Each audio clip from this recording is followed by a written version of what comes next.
Sir అంటే almost చాలా డక్కా ముక్కీలు తిన్నారు డిస్ట్రిబ్యూషన్లో. మీరు ఎగ్జిబిషన్లో కూడా ఎక్స్పాండ్ అవుతున్నారు. లాస్ట్ టైం మిమ్మల్ని అడిగినప్పుడు సిటీలో థియేటర్స్ కోసం స్ట్రగుల్ అవుతున్నాము, దొరకట్లేదు అని చెప్పారు. నేను ఇదే క్వశ్చన్ అదర్ సైడ్ అడిగా, ఇప్పుడు రాజు గారినో లేకపోతే సునీల్ గారినో అడిగా, మీకు లాస్ వస్తుందంటున్నారో, ఎందుకు లాస్ వచ్చినా సరే నడుపుతున్నారంటే మా ఇన్వెస్ట్మెంట్ మాకు తిరిగిస్తే మేము పెట్టింది వీఆర్ రెడీ టు లీవ్ అన్నారు. మీ ఒపీనియన్ ఏంటి అందులో? సార్ వాళ్ళు ఏమన్నారో నాకు ఇప్పుడే మీరు వింటున్నాను, బట్ దాని గురించి నేను స్టడీ చేయాలి సార్. సార్ వదిలేయడానికి రెడీ, మాకు ఇంట్రెస్ట్ ఏం లేదు, తీసుకోవడానికి మీరు రెడీయా? సార్ మాకు అదే సార్, నేను మమ్మల్ని నమ్మి సినిమా ఇచ్చిన ప్రతి ప్రొడ్యూసర్కి మేము వాళ్ళకి న్యాయం చేయాలి. సో ప్రాపర్ రిలీజ్ ప్లాన్ చేయాలి.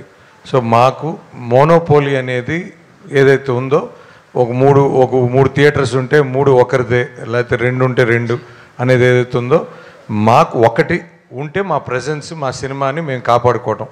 సో ఏ ఊర్లో అయినా ఒక థియేటర్ ఉండాలనేదే మా ప్లానింగే కానీ, but we don't want whole theatres అండి.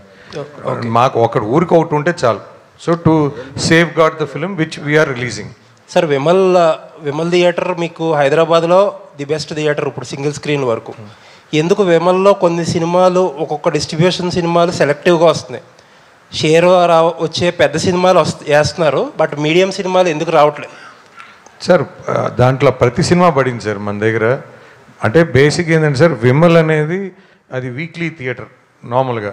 సో ఇప్పుడు మీరు చూస్తే సింగిల్ సినిమా వేసాం, మత్తు వదలరా 2 వేసాం, అంటే అన్ని మీడియం సినిమాలైనా పెద్ద అయినా అట్లే ఉండదు సార్.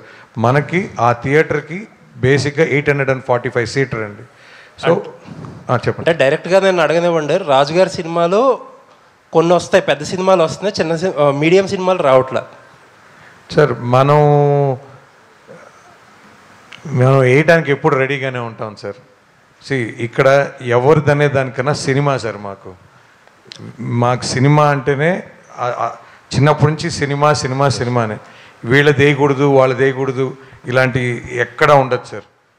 సపోజ్ ఒక సినిమా ఒకే టైంలో 2 సినిమాలు వచ్చినాయి, మేమేం చేస్తాం, ఇద్దరిని అకామిడేట్ చేయాలని చూస్తాం. 2 షోస్ 2 షోస్, అంతేగాని ఒకరిని పూర్తిగా అవాయిడ్ చేయాలనే ఆలోచన మనకి ఎప్పుడు ఉండదు sir. Okay, thank you. Naveen గారు, మీరు భారీ బడ్జెట్ చిత్రాలు చేసే బ్యానర్గా ఒక్క వేజెస్ వల్ల మాత్రమే కాస్ట్ ఆఫ్ కంట్రోల్ జరుగుతుంది అనుకుంటున్నారా? మిగతా విషయాల్లో మీకు ఇబ్బందులు లేవా? వాటిని కూడా మీరు ఏమన్నా ఆలోచిస్తున్నారా? అంటే అండి, ఎందుకుంటే చాలా ఇబ్బందులు ఉన్నాయి. మరి వాటన్నిటి గురించి కూడా ఇప్పుడు it is the right time to మనం ఈ సినిమా గురించి మాట్లాడదాం. అంటే ఇప్పుడు వచ్చింది సందర్భం, మన గెస్ట్ ఉన్నారు, వాళ్ళ క్వశ్చన్స్ అడిగి ఈ సినిమాని ప్రమోట్ చేయడానికి ప్రయత్నిద్దాం. మీరు ఒక ప్రశ్నకు సమాధానం చెప్పాక వీ విల్ షిఫ్ట్ దెమ్ అండి.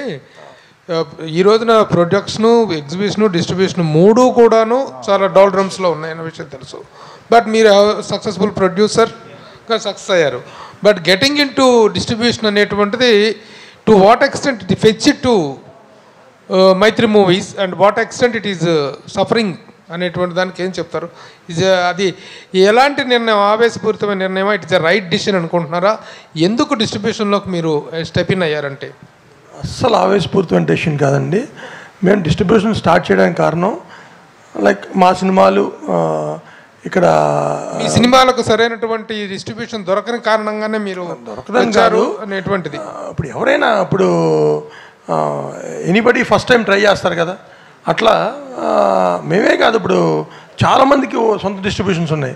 గీతాకు ఉన్నాయి, దిల్ రాజు గారు, సునీల్ గారికి, సురేష్ ప్రొడక్షన్స్, అట్లా మేము కూడా we want our own distribution. That's why we started and we are very happy. Raju గారు, సార్ డైరెక్టర్ మీరు sorry welcome to Telugu. Thank you sir, thank you so much. The way your performance is fantastic. Thank you. And as a ప్రొడ్యూసర్గా we heard that this film is a very big success. But wherever in any field the figures will speak.